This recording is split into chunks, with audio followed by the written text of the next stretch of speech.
আসসালামু আলাইকুম। আজকে আমরা দেখব ১১ পৃষ্ঠা এবং ১২ পৃষ্ঠা যে ছকগুলো আছে এগুলো আমরা পূরণ করব। চলো প্রথম থেকেই দেখে নেই। নিরাপদ খাবার, নিরাপদ জীবন। খাদ্য আমাদের শারীরিক ও মানসিক বিকাশে গুরুত্বপূর্ণ ভূমিকা রাখে, কিন্তু সব ধরনের খাদ্যই কি এই বিকাশে সমানভাবে সহায়ক? না, তা নয়। নিরাপদ ও সুষম খাদ্য শারীরিক ও মানসিক বিকাশের জন্য অত্যন্ত সহায়ক। ইতিমধ্যে আমরা জেনেছি বয়স উপযোগী, নিরাপদ, সুষম খাদ্যের পরিকল্পিত অভ্যাস কীভাবে আমাদের সুস্থ ও সবল জীবন গড়ায় সাহায্য করে। আবার এর অভাবে আমাদের শরীর ও মনে কী ধরনের নেতিবাচক প্রভাব পড়ে এবং রোগব্যাধি হয়। আমাদের দেশের নাগরিকদের জন্য নিরাপদ খাদ্য নিশ্চিত করার লক্ষ্যে বাংলাদেশ নিরাপদ খাদ্য কর্তৃপক্ষ নামে একটি সরকারি প্রতিষ্ঠান নিয়োজিত রয়েছে। এই প্রতিষ্ঠান খাদ্য নিরাপদ রাখার জন্য খাদ্যে ভেজাল ও দূষণ রোধে যা করণীয় তার নেতৃত্ব দেন। এবার এই অভিজ্ঞতাটিতে আমরা প্রত্যেকে তেমনি করে নিজেদের পরিবারের খাদ্য নিরাপদ রাখার কাজে নেতৃত্ব দেব।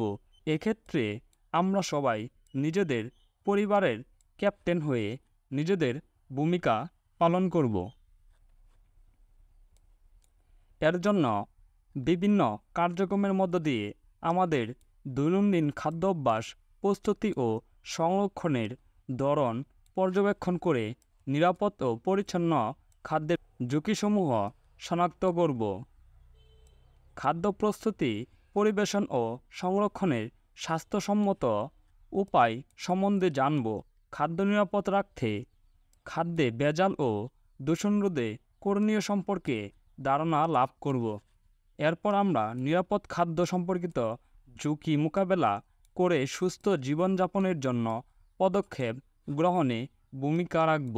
এভাবে প্রচলিত জীবনধারায় প্রয়োজনীয় পরিবর্তন এনে তা অনুশীলন করব এবং নিজেদেরকে একটি সুস্থ, পরিচ্ছন্ন, নিরাপদ, উৎফুল্ল জীবনধারায় সম্পৃক্ত করতে পারব।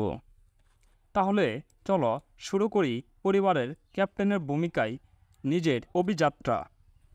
ক্যাপ্টেন হয়ে শুরুতেই আমাদের পরিবারের খাবার প্রস্তুতি, পরিবেশন, খাবার সংরক্ষণ, অপচয় ও দূষণ রোধের ক্ষেত্রে কী কী ব্যবস্থা নেওয়া হয় তা পর্যবেক্ষণ করে তথ্য সংগ্রহ করেছি। এই ক্ষেত্রগুলোতে আমি ও আমার পরিবারের অন্য সদস্য কীভাবে অংশগ্রহণ করে সে সম্পর্কে তথ্য সংগ্রহ করে লিখে রেখেছি। এবার সহপাঠীদের সাথে নিজেদের এবং তাদের সংগ্রহ করা তথ্য নিয়ে আলোচনা করব। পরিবেশন, সংরক্ষণ, দূষণ রোধে। তাহলে চলো আমরা আলোচনা করে যে বিষয়গুলো পর্যবেক্ষণ করলাম তা দিয়ে আমার পর্যবেক্ষণ ছকটি পূরণ করি। আমার পর্যবেক্ষণ: খাবার প্রস্তুত কিভাবে করা হয় এবং এতে কে কে অংশগ্রহণ করেন। চলো আমরা দেখে আসি। আমার পর্যবেক্ষণ: খাবার প্রস্তুত কিভাবে করা হয় এবং এতে কে কে অংশগ্রহণ করেন। আমার মা খাদ্য প্রস্তুতে অংশগ্রহণ করেন। মা প্রথমে শাকসবজি বেছে নেন, এরপর তিনি খোসাযুক্ত সবজির খোসা ফেলে ধুয়ে কেটে নেন।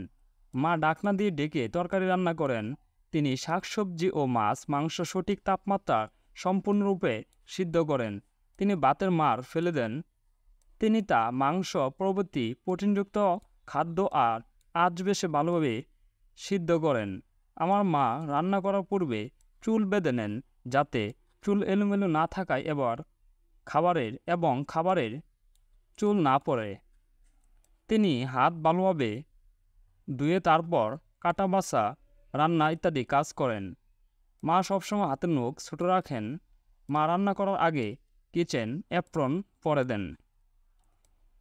তিনি দা, ছুরি, চপিং বোর্ড ভালোভাবে ধুয়ে কাজ শুরু করেন। আবার কাজ শেষে মা রান্না শেষে চুলা, রান্নাঘর পরিষ্কার করেন। পরিবেশন কিভাবে করা হয় এবং কে করেন? মা খাবার পরিবেশন করেন। খাবার পরিবেশনের আগে দা, প্লেট, গ্লাস, বটি, চামচ বিশুদ্ধ পানি দিয়ে ধুয়ে নেন। খাওয়া শেষে মা টেবিলে পরিষ্কার করেন। খাবার সংরক্ষণ কিভাবে করা হয় এবং কে করেন? তিনি চাল, ডাল ইত্যাদি অপচনশীল খাদ্যদ্রব্য ড্রাম, বড় বয়ম বা কৌটায় রাখেন। আলু, পেঁয়াজ, রসুন ঠান্ডা ও শুষ্ক স্থানে রাখেন। মাছ, মাংস এবং সবজি ফ্রিজে রাখেন। যেসব সবজি ৩-৪ দিন ফ্রিজে না রাখলেও চলে সেগুলো তিনি ফ্রিজে রাখেন না। খাবারের পুষ্টিমান বজায় রাখতে কী করা হয়? শাকসবজি ধুয়ে তারপর কাটা হয়। শাকসবজি সিদ্ধ করার পানি ফেলে দেওয়া হয় না। শাকসবজি ও মাছ, মাংস সঠিক তাপমাত্রায় সম্পূর্ণ সিদ্ধ করে রান্না করা হয়। তরকারি ঢেকে রান্না করা হয়। মৃদু আঁচে মাংস, ডাল ইত্যাদি সিদ্ধ করা হয়। শাকসবজি কাটার পর পানিতে ভিজিয়ে রাখা হয় না। পানিতে রাখলে পুষ্টিমান অপচয় হয়। মাছ, মাংস কাটার পর পানিতে ভিজিয়ে রাখা হয় না, এতে দৃষ্টিমান নষ্ট হয়। পরিবারের উদ্বৃত্ত খাবার কি করা হয়? যথাযথভাবে সংরক্ষণ করা হয়। প্রতিবেশীদের মধ্যে বন্টন করা হয়। দরিদ্র ও অসহায়দের মধ্যে বিতরণ করা হয়। খাবার প্রস্তুত করা ও সংরক্ষণ প্রক্রিয়ায় আমি কী ভূমিকা পালন করব? খাবার প্রস্তুত করতে মাকে সাহায্য করব। মা না ফেলে ভাত রান্না করতে পরামর্শ দেব। মার ফেলে দিলে পুষ্টিমূল্যের অপচয়, শাকসবজি যাতে কেটে বেশিক্ষণ ফেলে রাখা না হয় সেদিকে লক্ষ্য রাখব। তাড়াতাড়ি রান্না করতে বলবো। মশলা গুঁড়া বা সংরক্ষণের স্থানে নিম পাতা দিয়ে রাখার পরামর্শ দেব। খাদ্যদ্রব্য বেশি দিন জন্য সংরক্ষণ করলে মাঝে মাঝে রোদে দেব।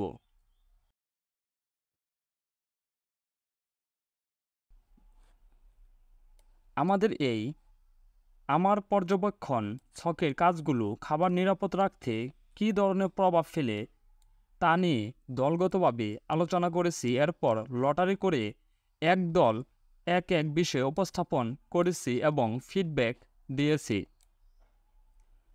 ধন্যবাদ শিক্ষার্থীরা। আমরা পরবর্তী ক্লাসে দেখব আমাদের কাজ এবং খাবার নিরাপদ রাখতে এর প্রভাব।